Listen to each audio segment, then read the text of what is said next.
ఇక 2009-10 ప్రకారం రేషన్ షాప్లో అంటే చౌకధరల దుకాణాల్లో ఈ బియ్యం కొనేవారి సంఖ్య ఎంత చూసుకుంటే, వారి యొక్క శాతం ఎంత అని చూసుకుంటే, ఆంధ్రాలో 33% వాడతారు ఈ రేషన్ షాప్ని, వాళ్ళు కొనుక్కుంటున్నారు. తమిళనాడులో 53%, పశ్చిమ బెంగాల్లో 11%, అస్సాంలో 6%. హ్యూమన్ డెవలప్మెంట్ ఇండెక్స్ HDI, దీని గురించి చూస్తే ఈ HDI అనేది మొదటి స్థానం గల దేశం ఏది? సో ఈ HDIలో హ్యూమన్ డెవలప్మెంట్ ఇండెక్స్లో మానవ అభివృద్ధి నివేదికలో మొదటి స్థానం గల దేశం నార్వే. ఇక మూడో పాయింట్గా చూసుకుంటే, దేశాలని పోల్చడానికి ప్రామాణికంగా దేన్ని తీసుకుంటున్నాం? దేశాలని పోల్చడానికి ప్రామాణిక ఆదాయంగా దేన్ని తీసుకుంటున్నాం? ప్రపంచ బ్యాంకు మొత్తం కూడా ప్రజల యొక్క విద్యాస్థాయి, ఆరోగ్య స్థితి, తలసరి ఆదాయం, అంటే సగటు ఆదాయం ఒక్కటే తీసుకోవట్లే ఇక్కడ దేశాలని పోల్చడానికి.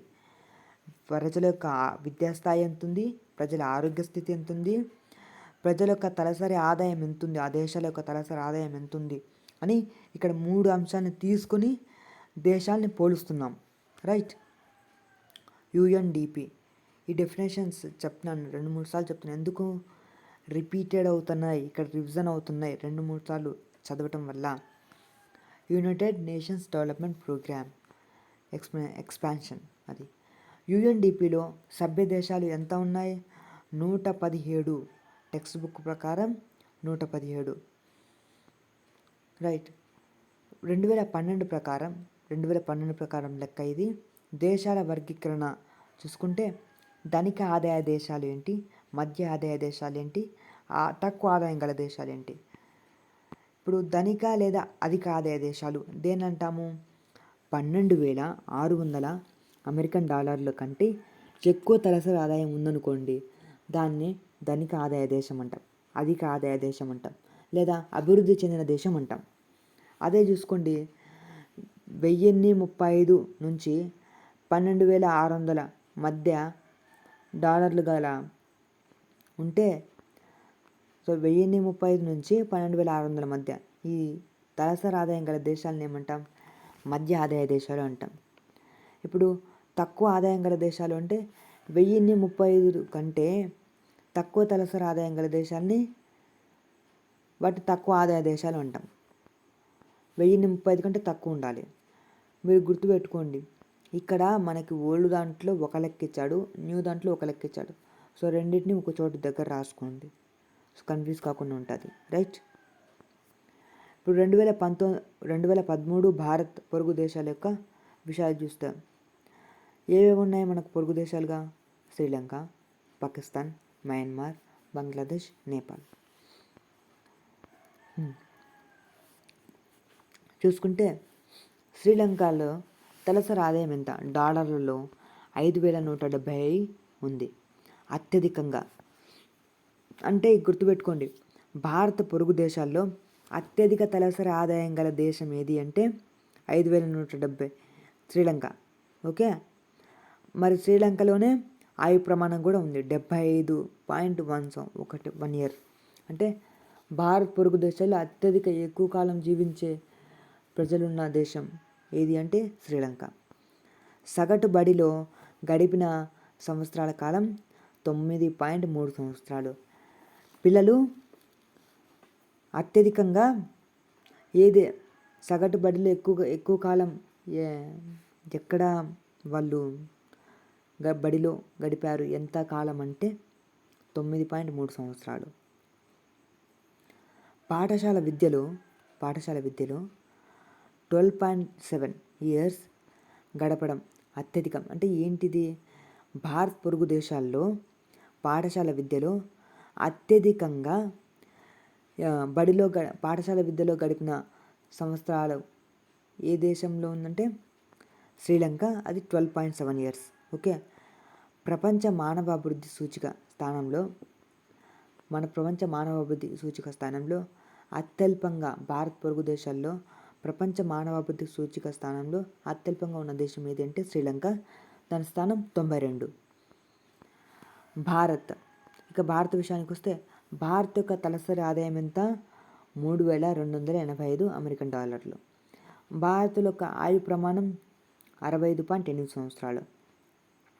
సగటు బడిలో పిల్లలు గడిపిన సంవత్సరాలు ఎంత అంటే 4.4 ఇయర్స్. పాఠశాల విద్యలో గడిపిన కాలం ఎంత అంటే 10.7 ఇయర్స్. ప్రపంచ మానవాభివృద్ధిలో భారత్ యొక్క సూచిక స్థానం ఎంత అంటే 136. పాకిస్తాన్ యొక్క తలసరి ఆదాయం ఎంత? 2,566 అమెరికన్ డాలర్లు. పాకిస్తాన్ యొక్క ఆయు ప్రమాణం 65.7 ఇయర్స్. అత్యల్పంగా మయన్మార్ అంటే ఏం లేదు, భారత్ పొరుగు దేశాల్లో అత్యల్పంగా అంటే అతి తక్కువగా సమాన ఆయు ప్రమాణం కలిగిన దేశాలు ఎంత అంటే అది పాకిస్తాన్, మయన్మార్. ఈ విషయం గుర్తుపెట్టుకోండి. సగటు బడిలో గడిపే వారి సంవత్సరాలు ఎంతకాలం వస్తుంది? 4.9 ఇయర్స్. పాఠశాల విద్యలో సగటు అత్యల్పంగా ఎన్ని సంవత్సరాల కాలం వాళ్ళు చదువుతున్నారు? 7.3 ఇయర్స్. ప్రపంచ మానవాభివృద్ధి సూచికలో పాకిస్తాన్ యొక్క స్థానం ఎంత అంటే 146. ఇక్కడ మనకు ఈ పాయింట్స్ సూచీలు కొంచెం మీకు డిఫికల్ట్గా అనిపించవచ్చు, బట్ అది ఒకటి 2-3 సార్లు బాగా చూసుకున్నారంటే ఈజీ అయిపోద్ది. ఫస్ట్ టైం చూసేటప్పుడు కష్టంగా ఉంటుంది, నో ప్రాబ్లం, బట్ కొంచెం ఓపిక తెచ్చుకొని 3-4 సార్లు బాగా చదవండి, ఈజీగా అర్థమవుతుంది. సరేనా? మయన్మార్లో అంటే బర్మా, పూర్వనామం బర్మా అంటాం, ఇప్పుడు కొత్తగా మయన్మార్. మయన్మార్ యొక్క తలసరి ఆదాయం ఎంత? 1,817 డాలర్లు. ఆయు ప్రమాణం 65.7 ఇయర్స్. పాకిస్తాన్, మయన్మార్ చెప్పాం కదా. భారత్ పొరుగు దేశాల్లో అత్యల్పంగా ఆయు ప్రమాణం కలిగిన దేశాలు ఏవి అంటే పాకిస్తాన్, మయన్మార్ 65.7 ఇయర్స్. బడిలో గడిపే వారి యొక్క సగటు సంవత్సరాలు ఎంత అంటే 3-9 సంవత్సరాల ప్రకారం 3.9 ఇయర్స్. మయన్మార్లో పాఠశాల విద్యలో గడిపే వారి ఇయర్స్ ఎంత అంటే 9.4 ఇయర్స్. బర్మా మానవాభివృద్ధి సూచికలో HDI ర్యాంకింగ్ ఎంత? 149వ ర్యాంక్. ఇక బంగ్లాదేశ్ విషయం. బంగ్లాదేశ్ యొక్క తలసరి ఆదాయం ఎంత? 1,785 డాలర్లు. బంగ్లాదేశ్లో జీవించే వాళ్ళ ఆయు ప్రమాణం ఎంత? 69.2 ఇయర్స్. బడిలో గడిపిన సంవత్సరాల కాలం 4.8 ఇయర్స్. పాఠశాల విద్యలో బంగ్లాదేశ్లో ఎన్ని ఇయర్స్ చదువుతున్నారు వాళ్ళు? 8.1 ఇయర్స్. ప్రపంచ మానవాభివృద్ధి సూచిక స్థానం ఎంత? 146 ర్యాంక్ వచ్చేసి 146. ఇక నేపాల్ విషయానికి వద్దాం. గుర్తుపెట్టుకోండి, చాలా ఇంపార్టెంట్ పాయింట్స్ ఉన్నాయి. నేపాల్ తలసరి ఆదాయం ఎంత? 1,137 డాలర్లు. నేపాల్ యొక్క ఆయు ప్రమాణం, నేపాల్లో జీవించే ప్రజల యొక్క ఆయు ప్రమాణం 69.1 ఇయర్. బడిలో గడిపిన సంవత్సరాలు వాళ్ళ పిల్లలు అంటే నేపాల్లో ఉండే పిల్లలు బడిలో ఎంతకాలం గడుపుతున్నారు? 3.2 ఇయర్స్. అంటే చాలా అత్యల్పం అన్నమాట. తక్కువ ఆదాయం.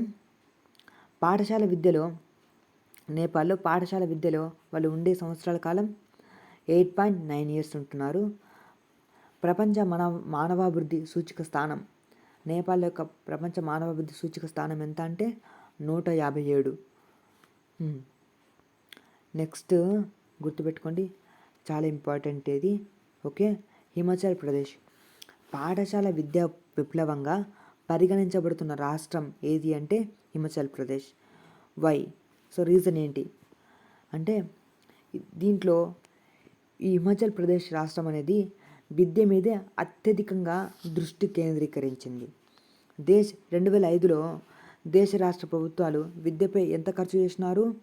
2005 ప్రకారం లెక్కలు చూసుకుంటే మన దేశంలో రాష్ట్ర ప్రభుత్వాలు ఎంత ఖర్చు పెట్టాయంటే 1,049 రూపాయలు.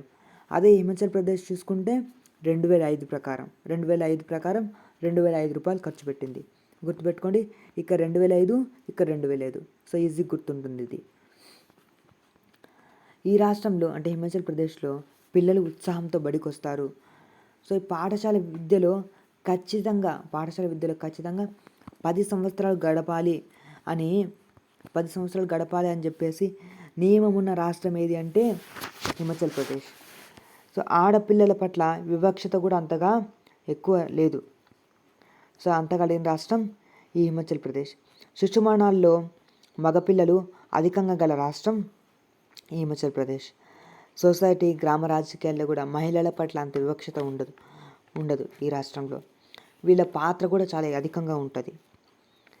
ఇక చూసుకోండి, ఇది ఒక రైట్. సో ఇట్లా వీడియోని రొటేట్ చేసుకొని చూడండి, అప్పుడు మీకు బాగా అర్థమవుతుంది. చూసుకుంటే ఇక్కడ చూడండి, ఇక్కడ చూసుకుంటే మనం వివిధ వర్గ ప్రజలు అనేది చెప్పుకున్నాం కదా ఫస్ట్ స్టార్టింగ్లో. భూమి లేని గ్రామీణ శ్రామికులు, పంజాబ్కి చెందిన ధనిక రైతు, తర్వాత వర్షాధారంపై పండించే పంట రైతు, వర్షాధారంపై ఆధారపడే రైతు అని చెప్పి. సో సేమ్ అదే కాన్సెప్టే, కాకపోతే న్యూలో ఇచ్చాడు, ఓల్డ్లో ఇచ్చాడు. రెండింటిని ఒకసారి చూసుకుందాం జస్ట్ వాట్ ఈజ్ వాట్ అని. వివిధ వర్గ ప్రజలు వారి యొక్క లక్ష్యాలు ఏమి ఉన్నాయి.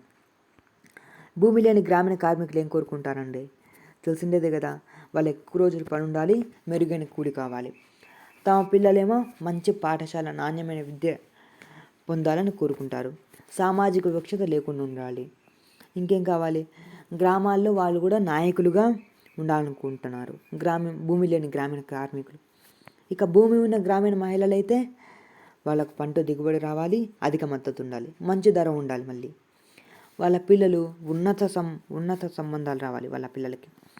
ఇక బంగారు నగలు కావాలని కోరుకుంటారు. ఇక వాళ్ళు ధనిక రైతులు. ఇక ఈ ధనిక రైతు వర్గం ఏం కోరుకుంటుంది, వాళ్ళ పంటలకి మద్దతు ధర అధికంగా ఉండాలి, తక్కువ కూలికి ఎక్కువ ఆదాయాన్ని ఇచ్చే కూలీలు కావాలనుకుంటారు. అంటే తక్కువ కూలీ ఉండాలి, బాగా ఎక్కువ కష్టపడాలి. పిల్లలేమో విదేశాల్లో స్థిరపడాలనుకోవడం. ఇక వర్షాధార రైతులు అంటే వర్షాన్ని ఆధారంగా చేసుకుని ఆ పంటలు పండించే రైతులు, వారు ఏం కోరుకుంటారు, సకాలంలో వర్షాలు పడాలని. ఇక పొలాలకు సాగునీరు, మంచి గిట్టుబాటు ధర ఉండాలి. వాళ్ళ పిల్లలకు మంచి విద్య, ఉద్యోగం కావాలని కోరుకుంటారు. ఇక పట్టణ ప్రాంతంలో ఉండే ధనిక అబ్బాయి ఏం కోరుకుంటాడు, డబ్బు ఉన్న అబ్బాయి, వాళ్ళ ఉద్దేశాల్లో విద్య, ఉద్యోగం కావాలని, మంచి కారు, ఇల్లు ఉండాలి, తర్వాత కొత్త కార్లు, బైకులు కొనాలని, స్వేచ్ఛ వాతావరణంలో విహరించాలనుకోవడం. రైట్. ఇక్కడ పట్టణ ప్రాంతంలో ధనిక అమ్మాయి ఏం కోరుకుంటుంది, తన తమ్ముడిలాగానే, తన సోదరులాగే స్వేచ్ఛగా విహరించాలనుకోవడం, తన జీవిత లక్ష్యాన్ని నిర్ణయించుకోవడం, విదేశాల్లో పై చదువులు చదవాలనుకోవడం, ఇలా కోరుకుంటుంది. ఈ పట్టణ ప్రాంతంలో నిరుద్యోగులు, వీళ్ళ పట్టణ ప్రాంత నిరుద్యోగులు వీళ్ళు ఏం కోరుకుంటారు, సకాలంలో నోటిఫికేషన్ రావాలి, గవర్నమెంట్ నోటిఫికేషన్లు ఇవ్వాలి అని టైంకి, ఇట్లా టైం వేస్ట్ చేయకుండా. రైట్. ఓకే. స్థిరమైన ఉద్యోగం, వాళ్ళకు స్థిరమైన ఒక కన్సిస్టెన్స్గా ఒక జాబ్ ఉండాలి, స్థిర ఆదాయం వచ్చి ఒక ఉపాధి కావాలి. ఇది వాళ్ళ యొక్క మెయిన్ థీమ్. ఇంకా గనులు తవ్వకం ప్రాంత ఆదివాసీలు తమ భూములు తమకు రావాలని, ప్రమాదాలు కాకుండా రోజులు గడవాలి, వాళ్ళ బాధ అంతా ఇదే. తమ భూములు మాకు కావాలి, వాళ్ళకు ఏ రోజు ప్రమాదాలు జరగకుండా ఉండాలి, ఆ రోజుకి బతికితే చాలు అన్నట్టుగా ఉంది అన్నమాట పరిస్థితి. ఇక తీర ప్రాంతాలు చేపలు పట్టే వాళ్ళ యొక్క లక్ష్యాలు చూసుకుంటే వేట బాగా జరగాలని, ఎక్కువ చేపలు పడాలని కోరుకోవడం, చేపలకు మంచి గిట్టుబాటు ధర కావాలి, మరపడవలు కొనుక్కోవాలని కోరుకోవడం. ఇక చూసుకుంటే ఇక్కడ ఇంపార్టెంట్ ఒక విషయం గుర్తుపెట్టుకోండి, పోల్చడానికి ఉపయోగకరంగా ఉన్న ప్రామాణికం ఏంటి, సగటు. సో కానీ ఇది ప్రజల మధ్య అంతరాల్ని కప్పిపుచ్చేది, వెల్లడి చేయదు ఈ ప్రామాణికం అనేది, గుర్తుపెట్టుకోండి. సో అభివృద్ధి అనే భావన చాలా సంక్లిష్టమైన విషయం. అభివృద్ధి, ప్రగతి, ఈ రెండు భావనలు కూడా అనాది కాలం నుంచి ఉన్నాయి, అంటే ఎప్పటి నుంచో ఉన్నాయి. ఈ అభివృద్ధి ప్రగతి పట్ల అందరికీ ఒకే భావన ఉండదు. సో అందరికీ అభివృద్ధి అనేది ఒకే భావన ఉంటుందా అంటే ఉండదు అంటున్నా. ప్రతి ఒక్కరి కోరికలు వేరువేరుగా ఉంటాయి. ఫర్ ఎగ్జాంపుల్ చూసుకోండి, సో కరెంట్ కోసం, విద్యుత్ కోసము ఈ ఇండస్ట్రియల్స్ వాళ్ళందరూ కూడా ఆ డ్యామ్స్, ప్రాజెక్టులు అనుకుంటారు. కానీ వాటి వల్ల ఆ పక్కన గ్రామాల్లో ఉన్న ప్రజలకి, గిరిజనులు, నిర్వసిత ప్రజలు వాళ్ళ జీవితాలని మొత్తం స్మాష్ అయిపోతాయి. ఈ పెద్ద ఆనకట్టలు కట్టి తమ భూములనేమో వాళ్ళకి ఇచ్చేసి సాగునీటికి అందించేలా చిన్న చిన్న చెక్ డ్యామ్లు, వాళ్ళు కుంటలను కోరుకుంటారు, అంటే నీటి గుంతలు. తర్వాత వాళ్ళ భూములు డెవలప్మెంట్ అయ్యే విధంగా. ఇక్కడ అభివృద్ధి అంటే ఏం చెప్పాను? అభివృద్ధిలో విభిన్న అభిప్రాయాలు ఉంటాయి, వాటి విధానాల్లో వ్యత్యాసాలు ఉంటాయి. ఇది గుర్తుపెట్టుకొని డైరెక్ట్ పాయింట్ పెట్టింది. కుడంకులం ఈ అణువిద్యుత్ కేంద్రం స్థాపన ఎక్కడ ఉంది? తమిళనాడు రాష్ట్రంలో, తిరునెల్వేలి జిల్లా. ఓకే, కుడంకులం అణువిద్యుత్ కేంద్ర స్థాపన ఎక్కడుంది? తమిళనాడు రాష్ట్రం, తిరునెల్వేలి జిల్లా. జిల్లాని మ్యాక్సిమం అడగడు. కుడంకులం విద్యుత్ కేంద్రం ఎక్కడ, ఏ రాష్ట్రంలో ఉందంటే తమిళనాడు. కుడంకేల తమిళ అని గుర్తుపెట్టుకుంటే సరిపోద్ది. ఓకే, ఇక ప్రధాన ఉద్దేశం ఏంటి? ప్రధాన ఉద్దేశం ఏంటి? ఈ అణువిద్యుత్ యొక్క ఉద్దేశం అడుగుతున్నాడు. నిరంతరం పెరుగుతున్న దేశ విద్యుత్ శక్తి అవసరాలు తీర్చడం. వేరువేరు వ్యక్తులకి వేరువేరు అభివృద్ధి లక్ష్యాలు ఉండొచ్చు. ఒకరికి అభివృద్ధి అయింది, ఇంకొకరికి అభివృద్ధి కాకపోవచ్చు. అది విధ్వంసం కూడా కావచ్చు. భౌతికం కాని అంశాలపైన జీవన నాణ్యత ఆధారపడి ఉంటుంది. అంటే ఏ అంశాలు ఏంటంటే స్వేచ్ఛ, సమానత్వం, భద్రతాభావం. ఈ అంశాలపైనే మనిషి యొక్క జీవన నాణ్యత అనేది ఆధారపడి ఉంటుంది. గుర్తుపెట్టుకోండి, అభివృద్ధికి ప్రజలు మిశ్రమ లక్ష్యాలని పరిగణలోకి తీసుకుంటారు. దేశాలని పోల్చడానికి ముఖ్యమైన ప్రామాణికం ఏది అని చెప్పాను? జీవన ఆరోగ్యం, ఆయు ప్రమాణం, ఆదాయం, జనాభా. ఈ 4 ఆప్షన్లు ఇచ్చినారు. ఇక్కడ ఏం చెప్పినాం? దేశాలని పోల్చడానికి అని చెప్పినాం, అవునా? మరి ఇక్కడ తీసుకుంటే ఆన్సరు ఆదాయం. సో ఆదాయం అనేది, దేశం యొక్క ఆదాయం అనేది ముఖ్య ప్రామాణికంగా తీసుకుంటున్నాం. దేశం మొత్తం ఆదాయం కలిపితే దేశాదాయం అంటాం. తలసరి సగటు ఆదాయం, ఇది చెప్పాం ఈజీగా. దేశం మొత్తం ఆదాయం డివైడెడ్ బై దేశ జనాభా. ఇక ప్రపంచ బ్యాంక్ ప్రకారం దేశాల వర్గీకరణ ఏమేమి చేశాయి? 2012 సంవత్సరాల ప్రకారం 12,600 అమెరికన్ డాలర్లు, అంతకంటే ఎక్కువ తలసరి ఆదాయం ఉన్న దేశాలు అధిక ఆదాయ దేశాలు.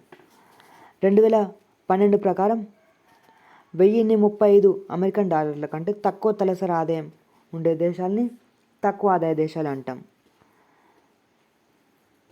ఇక పంజాబ్లో తలసరి ఆదాయం ఎంత? 2012 ప్రకారం 78,000 ఉంది.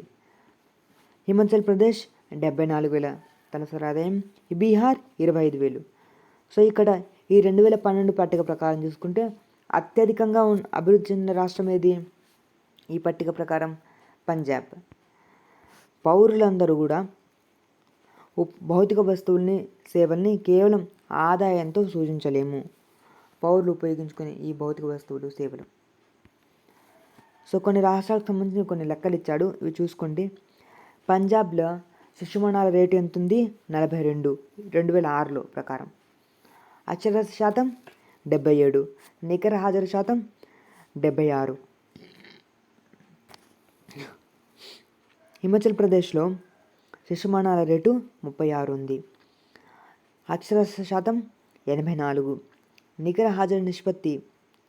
హాజరు శాతం 90.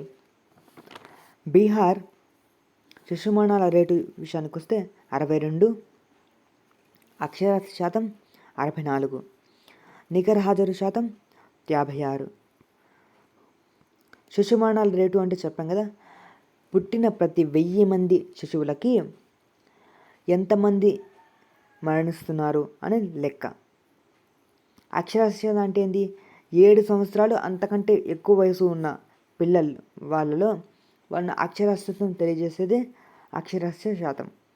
నికర హాజరు శాతం అంటే 6 నుంచి 17 సంవత్సరాలు వయసున్న పిల్లల్లో బడికి ఎంతమంది హాజరవుతున్నారు వాళ్ళ పిల్లల శాతం. ఇక మానవ అభివృద్ధి నివేదిక ఇది ఏం చెప్తుంది? ఈ కేరళ, పంజాబ్లని పోల్చడానికి ఉపయోగించే సూచికలు ఏవేవి ఉన్నాయి? ఆరోగ్యం, విద్య.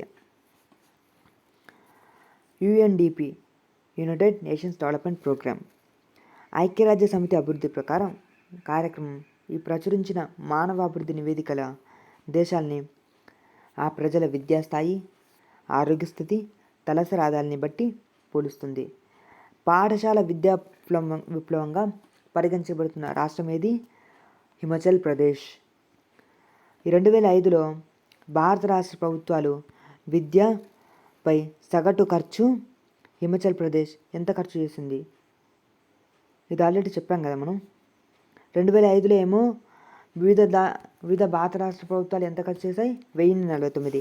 అదే ఓన్లీ హిమాచల్ ప్రదేశ్ అయితే 2005 రూపాయలు. 2005 రూపాయలు అని గుర్తుపెట్టుకోండి. ఇక్కడ పాఠశాల విద్యలో 10 సంవత్సరాలు గడపడం నియమం అనేది ఏ రాష్ట్ర పాఠశాలకు నియమంగా ఉంది అంటే, ఏ రాష్ట్ర పిల్లలకు నియమంగా ఉంది? హిమాచల్ ప్రదేశ్. పాఠశాల విద్యలో 10 సంవత్సరాలు గడపాలి అనేది ఒక నియమం. అది ఏ రాష్ట్రానికి? హిమాచల్ ప్రదేశ్కి. బాలికల పట్ల వివక్షత లేకుండా ఉండడం, స్త్రీ పురుషుల్లో హోదాలు లేకుండా తేడాలు లేకుండా ఉండడం, లింగ వివక్షత తక్కువగా ఉండే రాష్ట్రం ఏది అంటే హిమాచల్ ప్రదేశ్. ఇక్కడ చూడండి, ఒక పట్టిక ఇచ్చాడు, జాగ్రత్తగా గుర్తుపెట్టుకోండి. ఇది చాలా ఇంపార్టెంట్ పట్టిక అండి. ఓకే. 2013 ప్రకారం భారతదేశంలో దాని ఇరుగు పొరుగు దేశాలకి దీని నుంచి బిట్ వస్తుంది అంటే ఖచ్చితంగా వస్తుంది. మనకి ఎట్లా అడుగుతాడంటే చెప్తా చూడు, జాగ్రత్తగా వినండి. ఇప్పుడు 2013 ప్రకారం భారతదేశం దాని ఇరుగు పొరుగు దేశాలకు వివరణ ఇచ్చాడు, కూడా పట్టిక ఇచ్చాడు. తలసరి ఆదాయం ఇక్కడ డాలర్లో ఇచ్చాడు. ఆయు ప్రమాణం ఇయర్స్, సగటు బడిన ఎంతమంది అంటే ఆ సగటున యావరేజ్గా పిల్లలు ఆ బడిలో ఎంతకాలం చదువుతున్నారు లేదా ఎంతకాలం వాళ్ళు ఒక బడిలో గడిపారు అనేది, పాఠశాల విద్యలో ఆ పిల్లలు ఎంతకాలం గడిపారనే పట్టిక ఇది. హెచ్డిఐ ర్యాంక్ ప్రపంచ మానవాభివృద్ధి సూచికలో ఇచ్చిన స్థానం. సో ఇది స్క్రీన్ షాట్ తీసుకొని బుక్లో ఉంటుంది, యాస్టెస్గా రాసేసేయండి. ఇంపార్టెంట్.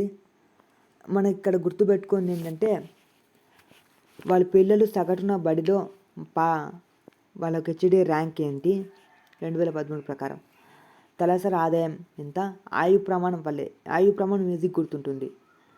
బట్ ఇక్కడ మనం బాగా గుర్తుపెట్టుకోవాల్సింది ఏంటి అంటే, పాఠశాల విద్యలో పిల్లలు ఎంతకాలం చదువుతున్నారు, బడిలో ఎంతకాలం వాళ్ళు గడుపుతున్నారు, ప్రపంచ మానవాభివృద్ధి ర్యాంక్ ఎంత. సో ఇది కొంచెం జాగ్రత్తగా మనం అబ్జర్వ్ చేసుకున్నామంటే గట్టెక్కుతాం. సగటు బడిలో గడిపిన కాలం 20 సంవత్సరాలు వయసు దాటిన వాళ్ళు సగటున బడిలో గడిపిన సంవత్సరాల కాలం ఈ సగటున బడిలో గడిపిన కాలం అన్నమాట. అంటే ఏం లేదు, 20 సంవత్సరాల వయసు దాటిన వాళ్ళు అనేవాళ్ళు సగటున రైట్ పాఠశాల విద్యలో ఉండే సంవత్సరాలు అంటే ప్రస్తుతం బడిలో పిల్లలు చేరుతున్న దాన్ని బట్టి బడియుడు పిల్లలు బడిలో ఎన్ని సంవత్సరాలు ఉంటారు అనే అంచనానే ఈ పాఠశాల విద్యలో ఉండే సంవత్సరాలు. తలసరి ఆదాయం పోల్చడానికి వీలుగా తలసరి ఆదాయాన్ని అమెరికన్ డాలర్లో లెక్కిస్తాం. ప్రతి దేశంలోనూ ప్రతి డాలర్ అంతే మొత్తంలో ఈ సరుకులు సేవలు కొనడానికి ఈ తలసరి ఆదాయాన్ని మనం లెక్కలోకి తీసుకుంటున్నాం. ఇక్కడ చూసుకుంటే ఈ హిమాచల్ ప్రదేశ్లో శిశు మరణాలు బాలుర కంటే బాలికల సంఖ్య తక్కువ. అంటే బాలురే శిశు మరణాల రేట్లో ఎక్కువ చనిపోతున్నారు. హిమాచల్ ప్రదేశ్లో చదువుకు ఎక్కువగా ప్రాధాన్యత ఇవ్వడం వల్ల దాన్ని పాఠశాలలో విద్యా విప్లవంగా ఈ రాష్ట్రంగా పరిగణించబడుతుంది. పాఠశాల విద్యా విప్లవంగా పరిగణించబడుతున్న రాష్ట్రం ఏదంటే హిమాచల్ ప్రదేశ్. సో ఎందుకు? చదువుకు ఎక్కువగా ప్రాధాన్యత ఇవ్వడం వల్ల. ఇక్కడ చూసుకుంటే సామాజిక గ్రామ రాజకీయాల్లో కూడా వీళ్ళ మహిళల పాత్ర చాలా అధికంగా ఉంటుంది. హిమాచల్ ప్రదేశ్లో వాళ్ళ ప్రగతి చూసుకుంటే 6 సంవత్సరాల మించి ఆడపిల్లల్లో 5 సంవత్సరాల కంటే ఎక్కువ కాలం వాళ్ళు బడికి వెళ్ళిన శాతం 1993లో ఏమో 39%, 2006లో 60%, భారత్ విషయానికి వస్తే 93లో 28%, 2006లో 40%. సో ఈ లెక్క ప్రకారం హిమాచల్ ప్రదేశ్లో ఎక్కువ మంది చదువుకు ఇంట్రెస్ట్ చూపిస్తున్నారు. ఈ పట్టిక చూసుకోండి. ఇకపోతే మనకు రివిజన్ కోసం ఈ మ్యాప్ పాయింట్స్ ఉన్నాయి కదా, ఈ ఇంపార్టెంట్ కీవర్డ్స్ అనేవి, ఈ కీవర్డ్స్ని ఒకసారి చూసుకున్నారంటే ఈజీగా గుర్తుపెట్టుకోవచ్చు. Right, thank you.